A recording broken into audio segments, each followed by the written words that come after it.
ক'তোৱে নাই আৰু এই যেটো ব্যৱস্থা এটা প্ৰচলিত ব্যৱস্থা যেনে ধৰি লওক ভেঞ্চাৰ স্কুল ভাৰতবৰ্ষৰ আপুনি ক'তোৱে ভেঞ্চাৰ স্কুল বুলি কোনো এটা কনসেপ্ট নাপায় একমাত্ৰ অসমতেই যি পাব ঠিক তেনেকে আমাৰ ইয়াত আমি দেখিছো যে যেতিয়া স্কুল বিলাকত নিযুক্তি দিয়া হয় নিযুক্তিৰ সময়তে চৰকাৰে হয়তো কৈছে যে এখেতসকলক এটা নিৰ্দিষ্ট সময়ৰ কাৰণে বা এটা নিৰ্দিষ্ট পদৰ বাবে তেখেতসকলক ঠিকাভিত্তিক দিয়া হৈছে এইখিনি কথা চৰকাৰে যদি নিযুক্তিৰ সময়ত তেখেতসকলে প্ৰকাশ নকৰিলে হয় এই কথাটো সেই শিতানত যদি তেখেতসকলে নাৰাখিলে হয় পৰৱৰ্তী সময়ত হয়তো যেটো স্থায়ীকৰণৰ কথা সেই স্থায়ীকৰণৰ কথাটো আহিলে হয়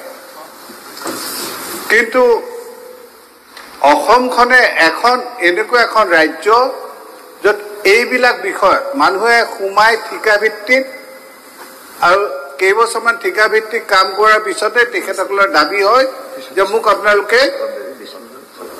স্থায়ীকৰণ কৰি দিয়ক আমাক পাৰ্মানেন্ট কৰি দিয়ক কিন্তু ভাৰতবৰ্ষৰ ন্যায়ালয়ত এনেকুৱা ধৰণৰ বিষয়বোৰ কেইবাটাও হাইকোৰ্টত বিশেষকৈ আমাৰ গুৱাহাটী হাইকোৰ্টৰে কেইবাটাও এনেকুৱা তেখেতসকলৰ ৰায় আছে যিটোৱে কৈছে যে এডহক হিচাপে মানে কোনোবা কন্ট্ৰেকচুৱেল বেচিছত সোমালে তেওঁক অট'মেটিকেলি পাৰ্মানেন্ট কৰিব পৰা নাযায় তেওঁ যদি পাৰ্মানেন্ট হ'ব বিচাৰে তেতিয়াহ'লে পাৰ্মানেন্ট যেটো হোৱাৰ প্ৰক্ৰিয়া সেই প্ৰক্ৰিয়াত তেখেতে অংশগ্ৰহণ কৰিব লাগিব আৰু সেই অংশগ্ৰহণ কৰাৰ পিছতে তেখেতক পাৰ্মানেন্ট কৰিব পৰা যায় যদি তেখেতৰ উপযুক্তটো পোৱা যায় শিক্ষাৰ ক্ষেত্ৰত বিশেষকৈ প্ৰাথমিক শিক্ষাৰ ক্ষেত্ৰত মই অনুভৱ কৰোঁ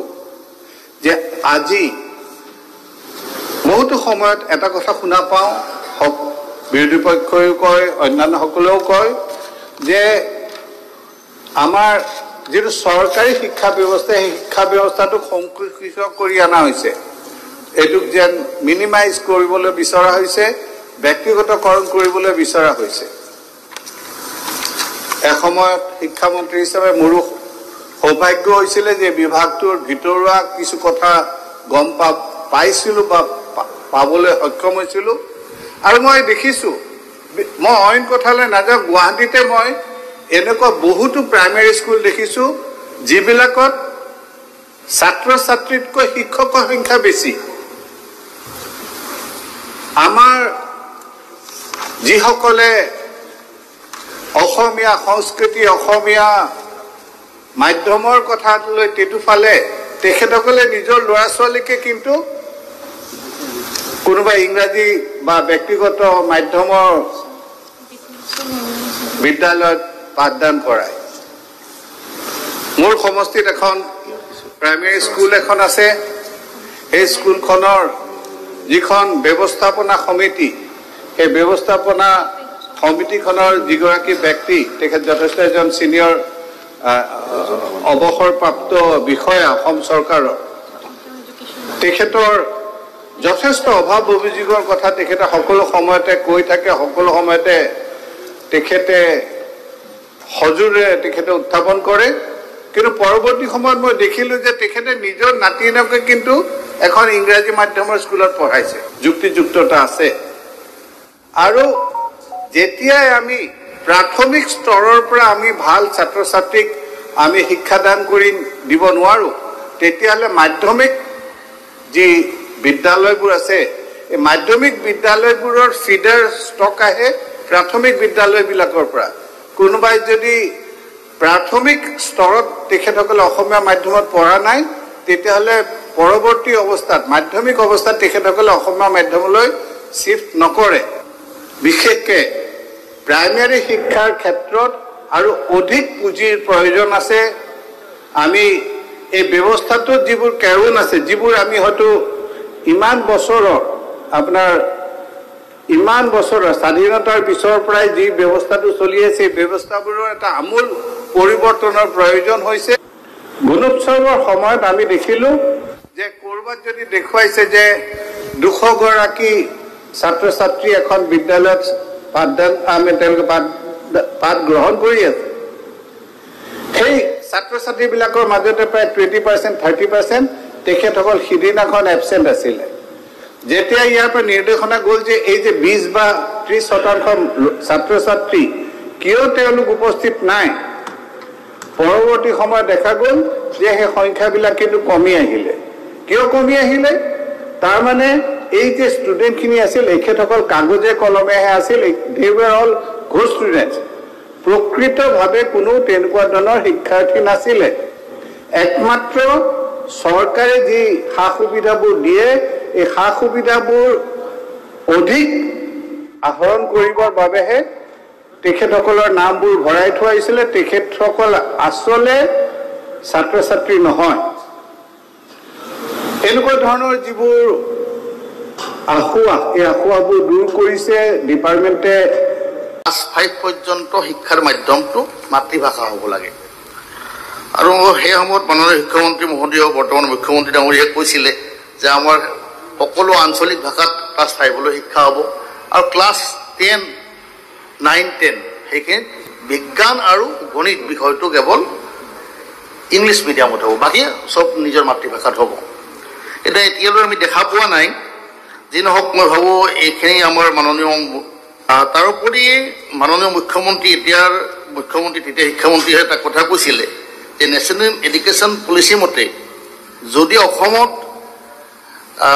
প্ৰাক প্ৰাথমিক স্কুল খোলাৰ কাৰণে 24,000 ভিলেজত 3জনকৈ হ'লেও আমি যদি তাত শিক্ষক নিযুক্তি দিওঁ তেতিয়া 75,000 শিক্ষকে সুবিধা লাভ কৰিব বুলি কৈছিলে আমাৰ বৰ্তমানৰ শিক্ষামন্ত্ৰীয়ে এই সম্পৰ্কে কি ব্যৱস্থা লৈছে মই নাজানো কিন্তু এইখিনি কৰিলেও ভাল যেখানে বিভিন্ন সমস্যা আছে এইটো কথা আমি নুই কৰিব নোৱাৰো যে আমি বাৰে বাৰে ভেঞ্চাৰৰ কথা কওঁ যদিও সেই সকল শিক্ষকে কিন্তু বহুত ল'ৰা ছোৱালীক জ্ঞানৰ পোহৰ দেখুৱাইছিলে আৰু বহুতক উচ্চ শিক্ষিত কৰি আমাৰ সমাজত তেওঁলোকক ভাল কাম কৰিবলৈ তেওঁলোকে সুবিধা যিসকলে আপোনাৰ সমস্যা বহুত আপুনি যদি সচলত যায় যদিও চৰকাৰে কয় যে কোনো সমস্যাই নাই সচলত গ'লে আন্দোলনকাৰী আমাক বিভিন্ন মানুহে আমাক লগ কৰে আজি বহুত কথা আপোনাৰ বিশেষ তৃণমূল পাৰ্টি কিছুমান 2021 চনত আছিলে তেওঁলোকৰ চৰকাৰে সেই সময়ত মাননীয় আগৰ চৰকাৰৰ দিনত স্পেচিয়েল টেট পাতিছিলে বহুত ল'ৰা ছোৱালী তাতে এপ্লাই কৰিছিলে আমাৰ শিক্ষকসকলে 667 তেওঁলোকে তাতে পাছ কৰিলে কিন্তু সেইটো স্পেচিয়েল পাতাৰ কাৰণে দিছিলে কিন্তু তেওঁলোকৰ চাকৰি নিয়মীয়াকৰণ নকৰিলে ঠিক তেনেকৈ আমাৰ টিউটৰ শিক্ষকসকল একমাত্ৰ টিচাৰসকল এইবিলাকৰ সমস্যাবিলাকৰ সমাধান নহ'লগৈ আৰু মাননীয় স্কুল আছে পূব বৰভাগ আঞ্চলিক হাইস্কুল এখন প্ৰাধিকৰণৰ আওতাত আছিলে কিন্তু 2016 চনত ষ্টুডেণ্ট কম হোৱাৰ কাৰণে তেওঁলোকক সেইখন স্কুল প্ৰাধিকৰণ নহ'ল ঠিক তেনেকৈ প্ৰাদেশিকৰণ আওতাত নপৰা যিখিনি এম ই স্কুলৰ হিন্দী শিক্ষক আছে হিন্দী যিহেতু ৰাষ্ট্ৰীয় ভাষা তেওঁলোকৰ প্ৰায় 912জন স্কুলৰ শিক্ষকে 1985 চনৰ পৰা কাম কৰি আছে তেওঁলোকৰ চাকৰিও নিয়মীয়াকৰণ নহ'লগৈ অধ্যক্ষ মহোদয় আমাৰ মাননীয় মন্ত্ৰী চন্দ্ৰমোহন পাটোৱাৰী মহোদয়ৰ নিজৰ সমষ্টিৰ এখন স্কুল এষ্টাব্লিছ 2001 পকোৱা বাজানী ছিনিয়ৰ ছেকেণ্ডাৰী স্কুল দেহাৰ কালাগুচি বুলি কয় সেইখনো আজিলৈ প্ৰাধিকৰণ নহয় যে শংকৰদেৱ ইউনিভাৰ্চিটিত শংকৰদেৱ মেডিকেল ইউনিভাৰ্চিটিত যিবিলাক প্ৰাইভেট অনুষ্ঠান বা অন্যান্য সংগঠনে আহি বুলি এফিলিয়েশ্যন ল'ব তেওঁলোকৰ কলেজ নাৰ্ছিং কলেজে হওক বা ফাৰ্মাচিষ্ট কলেজে হওক বা কিবা হওক গতিকে তাৰ কাৰণে এই প্ৰভিজনটো অনা হৈছে দুটা কথাৰ কাৰণে এটা হ'ল কি যে নেশ্যনেল ছিকিউৰিটি আৰু এটা হ'ল যাতে ধৰ্মান্তকৰণ কৰিব নোৱাৰে এই দুটা কথা এতিয়া আজি মই এটা কথা ৰিমাইণ্ড কৰি দিব বিচাৰিছোঁ অধ্যক্ষ ডাঙৰীয়া যে মাজতে আমাৰ পীযুষ হাজৰিকা ডাঙৰীয়াই তেওঁৰ এটা প্ৰশ্নৰ উত্তৰত এই সদনৰ মজিয়াত কৈছে যে কেইবাটাও নিচামুক্তি কেন্দ্ৰত তেওঁ গৈ পেলাই দেখিছে যে তাত মানুহক এটা ধৰ্মৰ পৰা আন এটা ধৰ্মলৈকে ধৰ্মান্তৰ কৰা কথাখিনি পীযুষ হাজৰিকা ডাঙৰীয়াই এই সদনৰ মজিয়াত কৈছে। এক মিনিট নিচামুক্তি কেন্দ্ৰত যদি ধৰ্মান্তকৰণ চলি আছে সেইটো এক মিনিট প্লিজ সাইলেন্ট। গতিকে যেতিয়া আমাৰ মাননীয় মন্ত্ৰী এগৰাকী এই কথাখিনি তেওঁ নিজে ভিজিট কৰি নিজে চাই অনুষ্ঠান খুলিব, তো তেতিয়াহ'লে তাত দুটা কথা, এটা হ'ল এনেকুৱা ধৰ্মান্তকৰণৰ এটা দিশ দেখুৱাই যাতে তেওঁলোকে কৰিব নোৱাৰে, নাম্বাৰ 1। নাম্বাৰ 2, আটাইতকৈ ডাঙৰ ক'লে নেশ্যনেল ছিকিউৰিটিৰ কথা আছে। ইয়াত নেশ্যনেল ছিকিউৰিটিৰ কথা আছে কেনেকুৱাকৈ